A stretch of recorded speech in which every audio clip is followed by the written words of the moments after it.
Hi అండి, నమస్తే. ఈరోజు మన వీడియోలో రెసిపీ వచ్చేసి ఫిష్ కర్రీ. ముందుగా ఫిష్ పీసెస్ని నీట్గా క్లీన్ చేసి పెట్టుకోవాలి.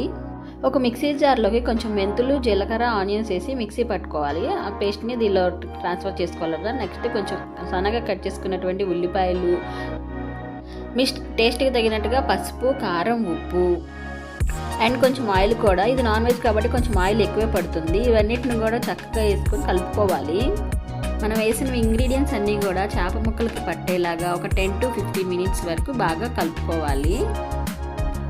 మనం ముందుగా నానబెట్టి పెట్టుకున్నటువంటి చింతపండు పులుసు దీనిలోకి వేసుకోవాలి. బాగా మన పులుపు అడ్జస్ట్ చేసుకుంటూ వేసుకోవాలన్నమాట. నెక్స్ట్ స్టవ్ ఆన్ చేసుకొని మనం ఇది కలిపి పెట్టుకున్నటువంటి చేపల పులుసుని స్టవ్ ఆన్ చేసి హై ఫ్లేమ్లోనే 10 minutes ఉడికిన తర్వాత దీనిలో కొంచెం కరివేపాకు, పచ్చిమిర్చి, అల్లం పేస్ట్ వేసేసి బాగా ఉడకనివ్వాలన్నమాట.